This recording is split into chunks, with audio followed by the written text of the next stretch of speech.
하여 주옵소서. 주님 없이 하루도 살아갈 수 없음을 고백합니다. 말씀보다 경험을 의지하고 기도보다 익숙함에 기대어 살았던 모습을 용서하여 주옵소서. 우리의 생각과 습관을 주님의 말씀으로 새롭게 하시고 날마다 자신을 부인하고 주님을 따르는 삶으로 이끌어 주시옵소서. 주님, 2026년을 살아가며 눈에 보이는 결과보다 믿음의 과정을 소중히 여기게 하옵소서. 속도가 아니라 방향을 살피게 하시고 성공보다 순종을 선택하는 용기를 허락하여 주옵소서. 작은 일에도 정직하게 반응하며 주님 앞에 부끄럽지 않는 하루하루를 살아가게 하옵소서. 아멘. 우리의 마음을 새롭게 다짐합니다. 기도의 자리를 다시 세우고 말씀 앞에 머무는 시간을 회복하게 하시며 말과 행동 속에 주님의 사랑을 드러나게 하옵소서. 아멘. 상황이 아니라 믿음으로 말하고 감정보다 말씀으로 선택하는 하나가 되게 하옵소서. 아멘. 주님, 이 교회를 하나로 묶어 주심을 감사합니다. 각기 다른 모습과 형편 속에 있지만 한 몸으로 부르신 뜻을 잊지 않게 하시고 서로 비교하기보다 서로를 세워주는 공동체가 되게 하옵소서. 아멘. 세상 속에서도 흔들리지 않고 복음의 중심을 붙드는 교회가 되게 하옵소서. 아멘. 또한 이 교회를 위해 묵묵히 헌신해온 모든 손길들을 기억하여 주옵소서. 아무도 알아주지 않아도 주님만 바라보며 감당해온 수고 위에 하늘의 위로와 새 힘을 부어 주옵소서. 아멘. 낙심한 마음에는 소망을, 지친 마음에는 쉼을 허락하여 주옵소서. 아멘. 주님, 오늘 하루도 주님의 인도하심을 구합니다. 우리의 가정과 일터, 만남과 결정의 순간마다 성령께서 앞서 행하여 주옵소서. 아멘. 말 한마디, 선택 하나에도 주님의 뜻을 묻고 순종하는 삶이 되게 하옵소서. 이 새벽에 드린 기도를 통하여 우리의 삶이 다시 주님을 향해 정렬되기를 소망하며 우리를 끝까지 붙드시는 예수 그리스도의 이름으로 기도드립니다. 아멘.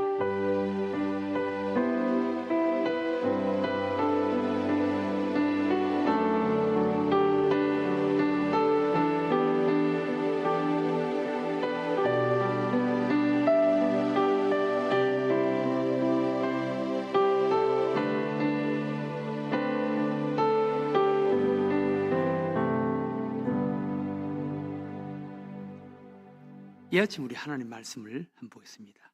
신약 성경 예배소서를 한번 보겠습니다. 예배소서 제3장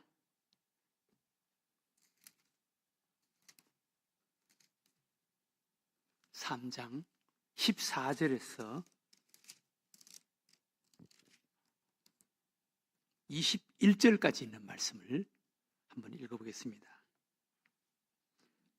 예배소서 제3장 14절에서 21절 한 절씩 우리 말씀을 교독으로 한번 읽어보겠습니다. 제가 14절 읽겠습니다. 이러므로 내가 하늘과 땅에 있는 각 족속에게 이름을 주신 아버지 앞에 무릎을 꿇고 비노니 그의 영광의 풍성함을 따라 그의 성령으로 말미암아 너희 속 사람을 능력으로 강건하게 하시오며 믿음으로 말미암아 그리스도께서 너희 마음에 계시게 하시옵고 너희가 사랑 가운데서 뿌리가 박히고 터가 굳어져서 능히 모든 성도와 함께 지식에 넘치는 그리스도의 사랑을 알고 그 너비와 길이와 높이와 깊이가 어떠함을 깨달아 하나님의 모든 충만하신 것으로 너희에게 충만하게 하시기를 구하노라. 우리 가운데서 역사하시는 능력대로 우리가 구하거나 생각하는 모든 것에 더 넘치도록 능히 하실 이에게 다 같이 읽겠습니다. 교회 안에서와 그리스도 예수 안에서 영광이 대대로 영원무궁하기를 원하노라. 아멘. 오늘 이 아침도 기도하기 위해서 모인 우리 모두를 하나님께서 축복해 주실 줄로 믿습니다. 우리 신앙생활에 기도는 참 중요합니다. 오죽하면 기도는 영적 호흡이다 라는 말이 있지 않습니까? 여러분, 우리 육신 생활에도 숨 쉬지 않으면 어떻게 살겠어요? 죽는 거죠. 우리 신앙생활에 기도는 영적 숨쉬기, 영적 호흡이라는 것입니다. 그만큼 우리 신앙생활에 기도는 중요한 역할을 하는 것입니다. 성경 속에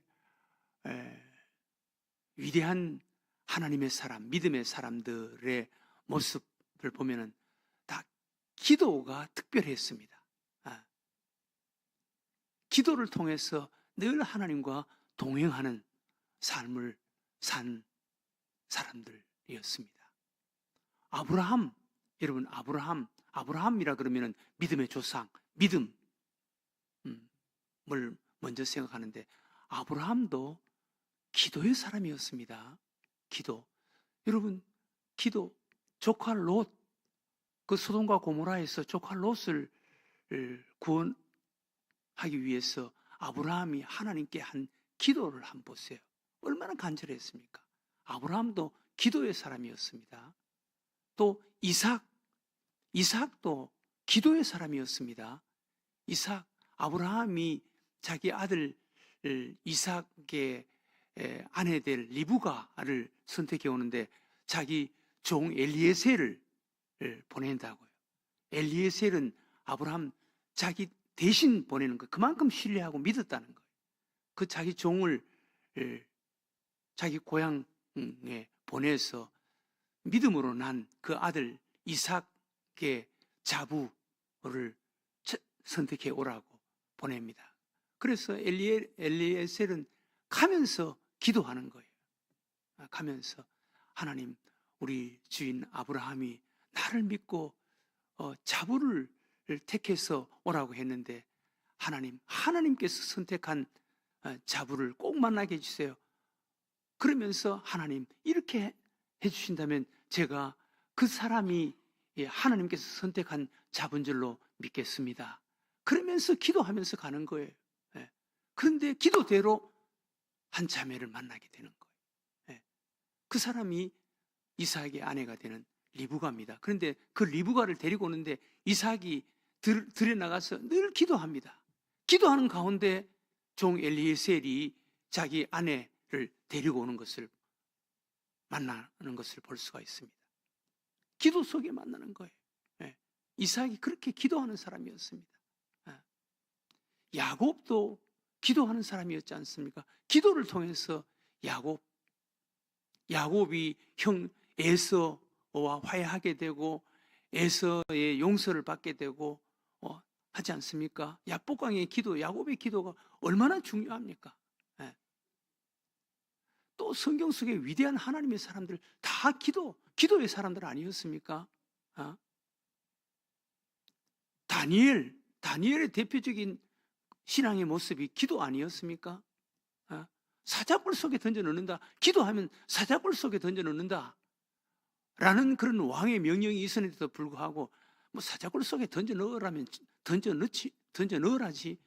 기도하다가 내가 하나님께 죽으면 하나님께 가면 되는 거지. 그런 믿음으로 기도하지 않습니까? 자기 집에 돌아가서 사자굴 속에 들어가는 그 일을 하지 않습니까? 창문을 열어놓고 보란 듯이 예루살렘으로 향한 창문을 열어놓고 하나님 앞에 감사하면서 기도하지 않습니까? 그렇게 기도하는데 하나님이 그냥 있겠습니까? 여러분, 하나님이 살아계신다면 그렇게 기도하는 사람을 하나님 그냥 두신다면 하나님이 없는 거지. 다니엘, 엘리야도 기도의 사람 아닙니까? 엘리야. 갈멜산에서 그렇게 기도하지 않았습니까? 그래서 성경 속에 위대한 믿음의 사람, 하나님의 사람들은 다 기도가 위대한 거예요. 기도가. 그런데 성경 속에 불행한 사람 중에 한 사람, 구약 성경에 대표적인 한 사람이 있습니다.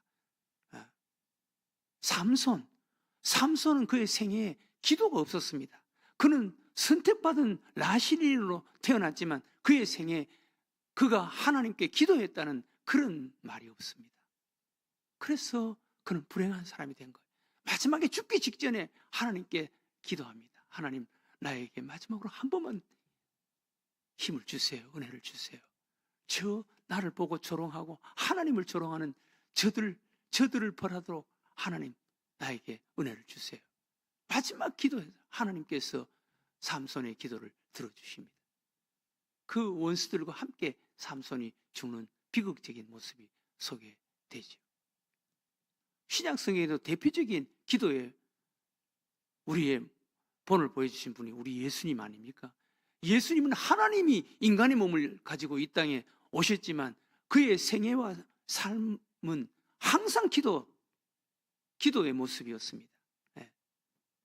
그가 기적을 행하고 난 이후에 사람들이 그렇게 박수치고 환영을 하더라도 조용히 떠나서 한적한 곳에 가서 하나님 앞에 무릎 꿇고 기도했습니다. 기도. 가장 대표적인 기도가 겟세마네 동산의 기도 아닙니까? 기도. 그렇게 하나님 앞에 처절하게 땀방울이 떨어져서 핏방울이 되도록 그렇게 하나님 앞에 기도하지 않았습니까? 그러니까 마지막까지 하나님의 뜻을 이루는 십자가에서 못을 박혀 죽는 예수님도 육신의 몸을 가졌기 때문에 육신의 몸으로 이 땅에 왔기 때문에 사탄 마귀가 얼마나 유혹했겠습니까?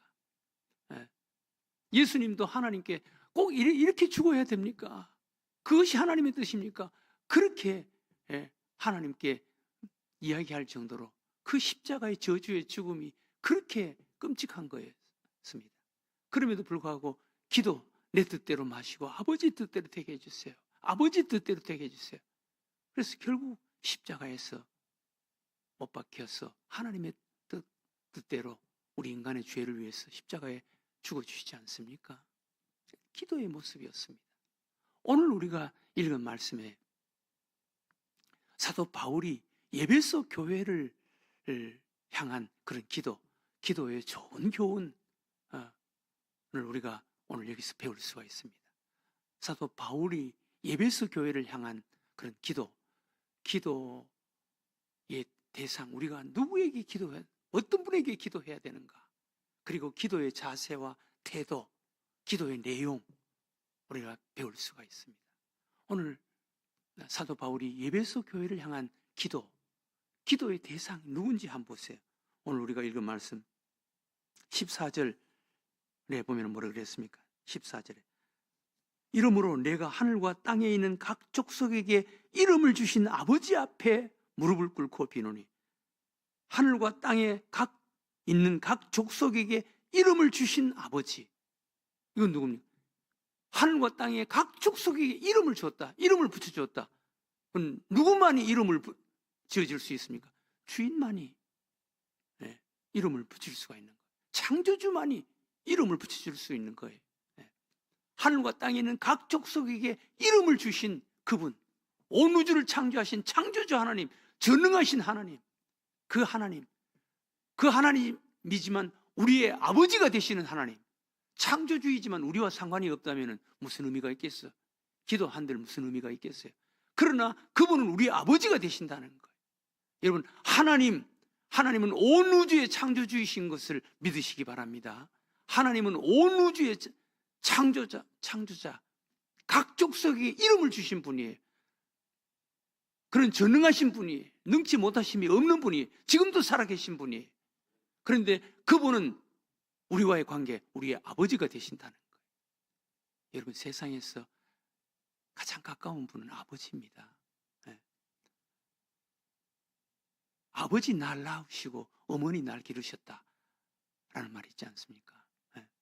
제가 어떤 노래를 들어보니까 내가 세상에 태어나서 두 번째로 배운 이름 아버지라는 그런 가사가 있더라고요. 두 번째로 배운 이름. 첫 번째는 엄마 먼저 배웠죠. 그 다음에 두 번째로 배운 이름이 아버지라는 거예요.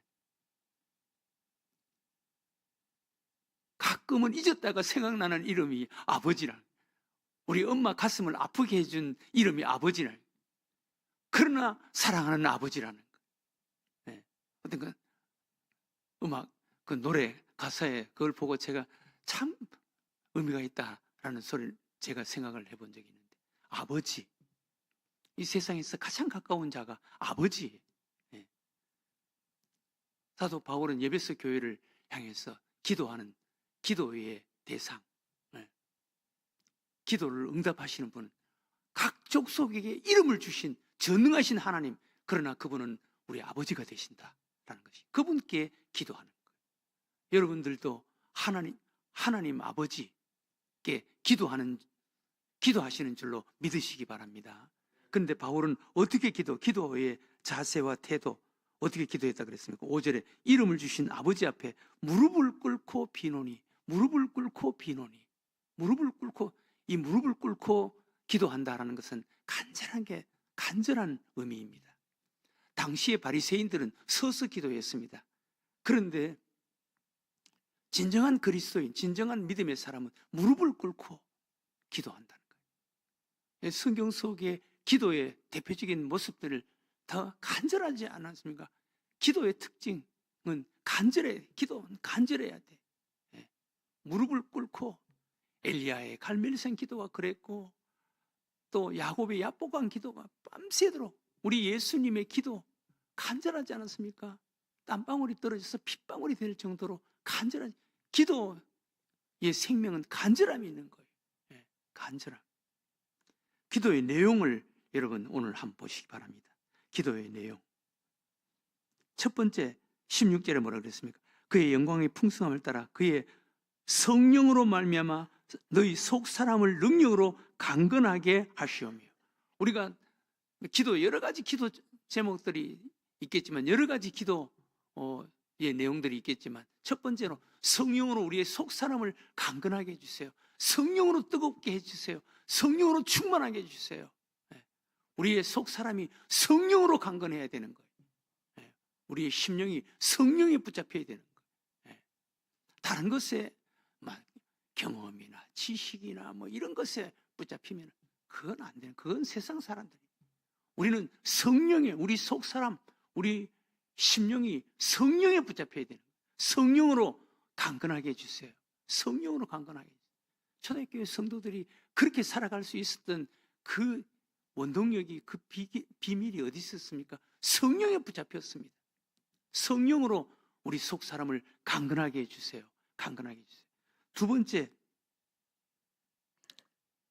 17절에서 19절에 보면은 예수 그리스도를 믿는 믿음 안에서 풍성하게 해주세요. 믿음으로 말미암아 그리스도께서 너희 마음에 계시게 하시옵고, 너희가 사랑 가운데서 뿌리가 박히고 터가 굳어져서 능히 모든 성도와 함께 지식에 넘치는 그리스도의 사랑을 알고 그 너비와 길이와 높이와 깊이가 어떠함을 깨달아 하나님의 모든 충만하신 것으로 너희에게 충만하게 하시기를 구하노라. 예수 그리스도의 사랑으로 충만하게 해주세요. 그리스도로 충만하게 해주세요. 예수 그리스도로 충만하게 해주세요. 기도하는 거예요. 그 다음에 세 번째, 우리의 삶이 풍성하게 해주세요. 20절, 21절. 우리 가운데서 역사하시는 능력대로 우리가 구하거나 생각하는 모든 것에 넘치도록 능히 하실 이에게, 우리 가운데서 역사하시는 능력대로, 하나님의 능력대로 우리가 구하거나 생각하는 것에, 여러분 이거 얼마나 감사한 일입니까? 기도하지 않고 생각하는 것도 하나님께서 들어주신다는 거예요. 생각하는 것도, 우리가 기도하는 것만 다 하나님께서 들어주신다면 우리가 어떻게 우리 삶이 풍성할 수가 있겠어요? 기도 못하는 것이 얼마나 많겠습니까? 근데 생각하지 못하는 것조차도 하나님께서 우리들에게 풍성하게 해주시는 하나님이신 줄로 믿으시기 바랍니다. 이게 좋으신 우리 하나님 이라는 거예요. 오늘 우리는 기도의 소중한 교훈을 볼 수가 있어요. 여러분, 우리 삶을 이끌어가는 힘이 기도에 있습니다. 우리 믿음의 키를 꽂는 것이 기도입니다. 기도 생활이 얼마나 중요한지 모릅니다. 기도, 하나님과 우리와의 관계를 더 가깝게 하고 밀접하게 하고 돈독하게 하고 하나가 되게 하는 것이 기도입니다. 기도. 우리 신앙생활에 기도가 얼마나 중요한지 모릅니다. 기도. 오늘 사도 바울이 에베소 교회를 향한 기도를 통해서 소중한 교훈을 우리가 배울 수가 있습니다. 우리의 기도의 대상은 온 우주를 창조하신 창조주 하나님, 하늘과 땅의 각 족속에게 이름을 주신 하나님, 그러나 그 하나님은 우리 아버지가 되신다. 그 하나님 아버지께 무릎을 꿇고 간절하게 기도하라. 그리고 그 기도의 내용은 성령으로 속 사람을 강건하게 해주세요. 예수 그리스도로 풍성하게 해주세요. 우리의 삶이 능력대로 우리가 기도하고 생각하는 것에도 넘치도록 풍성하게 해주세요 라고 기도하는 것을 볼 수가 있습니다. 오늘 이 말씀처럼 우리도 오늘 이 아침 기도해서, 아니 이 안에 우리가 기도 생활의 성공자가 되어서 늘 주님과 동행하는, 주님 안에 풍성하게 살아가는 삶을 살아가는 여러분들과 제가 되시기를 주의 이름으로 축원합니다.